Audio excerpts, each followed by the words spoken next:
Guys, so, andyan pala kayo. So, eto na nga, magkukwento ko sa inyo tungkol sa nararamdaman ko tuwing papunta kami ng Manila o kaya naman pag-uuwi ulit kami dito sa Pilipinas, okay? So, eto. Guys, pasintabi nga pala dyan sa mga kumakain na kasi sobrang nakakadiri nito. Okay, so wala na natin sa pinakauna. Araw-araw, madali, alas 4 kami lagi gumigising, guys. Para mapacheck up ako, guys. Guys, tandaan nyo rin to. Huwag kayo sanang naawa sa akin na dahil na-aksidente ako at motor yon. Dumugo daw yung mata nung tumumpa siya. Tapos nun, nakapokus lang kasi ko sa gitna. Tapos nun, pagkatapos nun, gusto ko kasi magsumbong kasi meron nagbubuli sa akin. Alam mo, focus lang eh. Kasi, napipikon na. Ganon. So, ayun, nabunggo ako, nabundol. Tumama rin yung ulo ko, kaya hindi na pwede mauntog yung ulo ko. Ayan. Guys, magsha-shoutout rin pala tayo muna bago magsimula yung kwento. Okay? Okay, sa pinakauna naman ay shoutout kay Wilbert at kay Samantha D. Santos. Shoutout din kay AJ. Yan. Tapos nun, shoutout rin kay Darren. At shoutout din sa kaklase ko kay Maro. Shoutout. Sana matuwa man lang kayo kasi kung napapanood niyo to. So, eto na. Simulan na natin ng kwento. Eto na nga.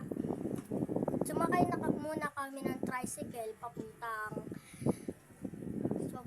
terminal. Tapos nun, sasakay kami ng tricycle ulit papunta sa parkingan ng gas station ng bus. So, ayun na nga. May kakilala yung nanay ko eh. Nakalimutan ko na kung sino yun kasi makakalimutan na nga ako dahil nga nabundol etong ulo ko. Okay. Eto na. Nung sumakay na kami, humingi sila ng ticket. Tapos malaking gastos yung namin binabayaran. Alam niyo naman, bata, laging talagang wala tayong pera pa, hindi tayo makakasweldo dahil bata pa. So, ayun.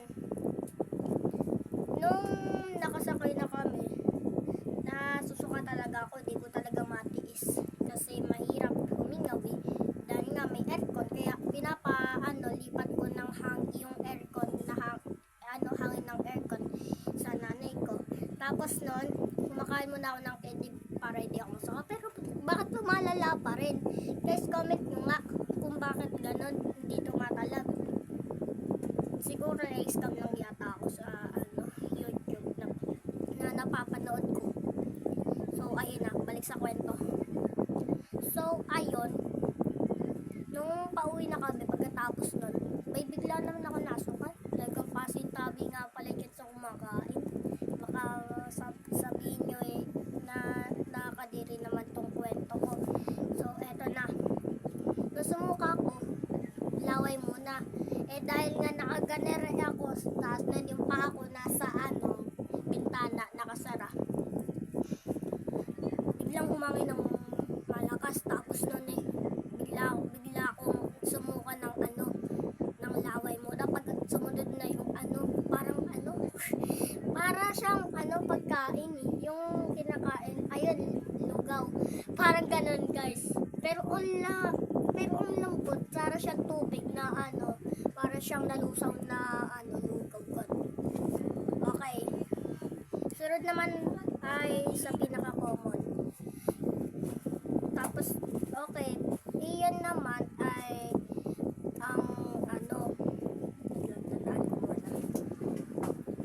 ayun, guys. Kung na-experience, baka naranasan nyo na rin itong naranasan ko sa buhay ko, sa totoong buhay lang. Nagtanghalian din kami doon sa hospital na pinaggamutan ko doon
nung pauwi na kami, di ko alam kung anong pakiramdam na nasa kalagitnaan ng pagsakay sa bus. Ayun na nga, doon ko nasabing nakakasuka nga pala pati sa jeep guys, kaya naman magtiis. Pero nung kaninang kinuwento ko talagang hindi ko natiis yung paglabas ng suka ko So part 2 na lang muna kakat ko kasi kakain na kami. Okay, bye guys, like and subscribe. Either way